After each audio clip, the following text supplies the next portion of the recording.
저의 2호기죠. 네, 우리 2호기 우리 컴맨과 함께 컨텐츠를 찍는데요. 사실 오늘 저기 외부에 한 업체를 가요. 오늘 원래 이 차량 모델이 17년도에 나온 초기 모델이기 때문에 애플 카플레이가 없습니다. 네, 그래서 저는 지금 애플 아이폰을 쓰고 있고 그리고 무선 충전을 사용하면서 그 티맵이라던가 뭐 그런 것들을 사용하려면 사실 카플레이가 있는 게 굉장히 편리하거든요. 뭐 꼭 티맵뿐만 아니더라도 그 핸드폰에서 지원되는 그런 어플리케이션도 쓸 수 있고요. 네, 지금 보시면 자, 지금은 이렇게 밖에 없는 상태죠. 네, 이따가 어떻게 바뀔지 보여드리고 카플레이에 대해서 조금 보여드릴게요.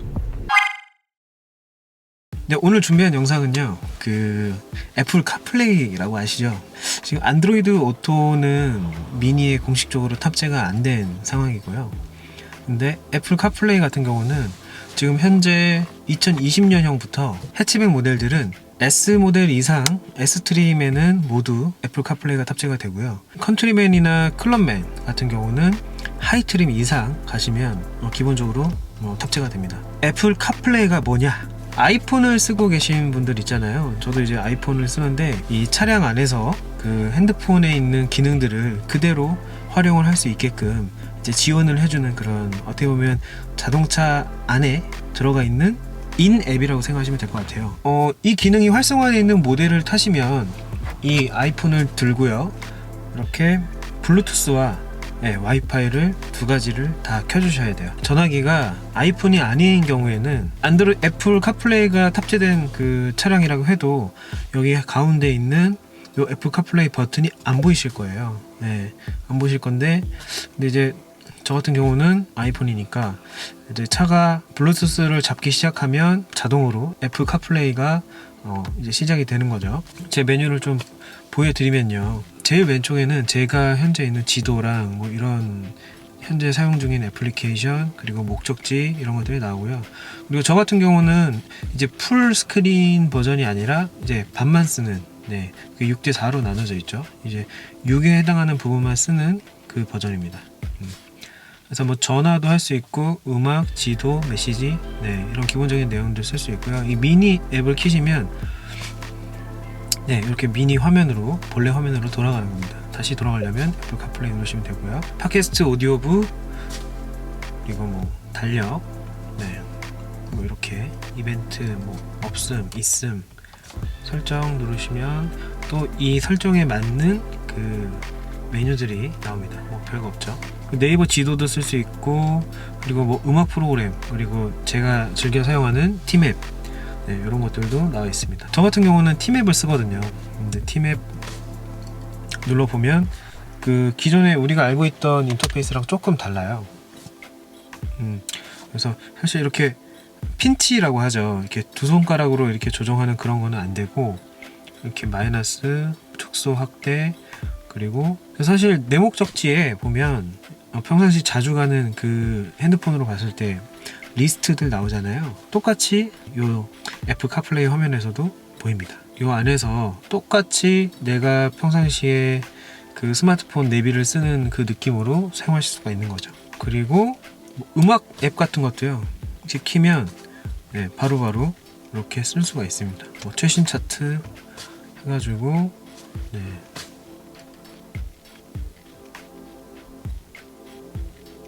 보이시죠?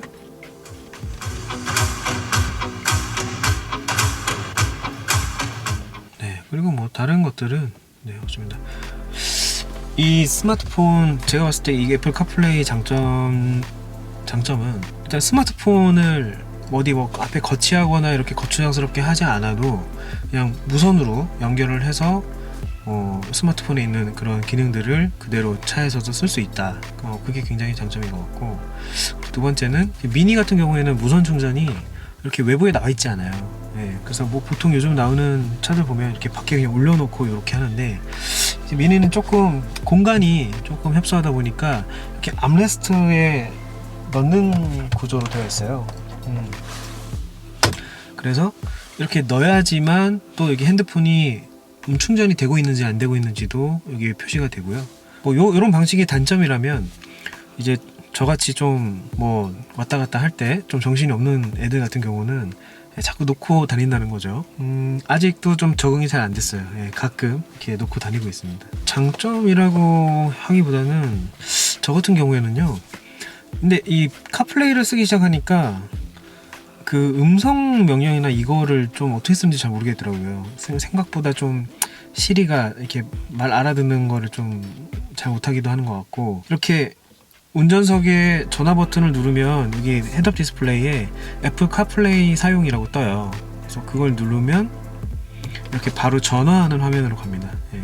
근데 기존에는 이걸로 컨트롤이 됐었잖아요. 근데 이 멀티 펑션 요 기능으로는 조작이 안 돼요. 조작이 안 되고 이 터치로 일일이 해야 됩니다. 터치로.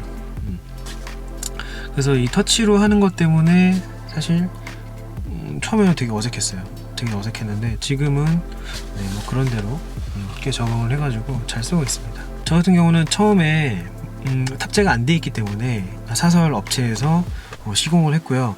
생각보다 뭐 금액은 뭐 적당한 수준인 것 같아요. 네, 사실 그 금액에 비하면 되게 간단한 작업인 것 같지만 제 입장에서는 그래도 할 만한 가치가 있는 작업이었다고 생각이 되고요. 사실 뭐 업체명은 따로 밝히진 않을게요. 여러분들 좀 찾아보시면 그 애플 카플레이 장착점 검색해 보시면 뭐 여러 업체들 나오니까 그 중에서 원하시는 데서 하시면 되고요. 단 주의할 점은 제 차량 같은 경우에는 차량 안에 요 와이파이 신호를 잡아줄 수 있는 그 안테나가 장착이 돼 있었어요. 근데 만약에 그 장착이 안 돼 있으면 비용이 조금 더 나올 수도 있습니다. 나중에 문의하실 때 한번 작업 비용 물어보시고요. 그리고 기본적으로는 제가 터치가 되는 모델들만 작업이 되는 걸로 알고 있는데, 근데 뭐 요즘에 보니까 뭐 알바디라는 건 이제 1세대 모델이에요. 1세대 모델들도 또 가능하기도 하고, 뭐 굉장히 능력자분들이 많으시더라고요. 막 다 하시더라고요. 컨트리맨 구입하고 나서 제일 먼저 첫 번째 주에 했던 작업이 이 애플 카플레이거든요. 저 같은 경우는 아이폰을 쓰고 있으니까 당연히 해야 되는 뭐 그런 작업이 아니었을까 싶고요.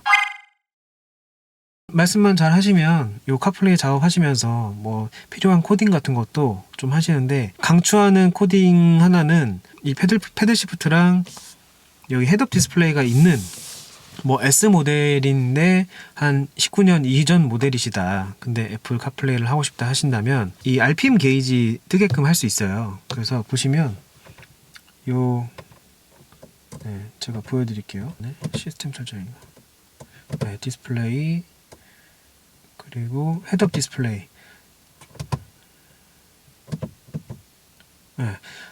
표시된 정보 들어가시면 여기 요런 메뉴가 원래 없었을 거예요. 근데 스포츠 디스플레이를 활성화시킬 수 있습니다.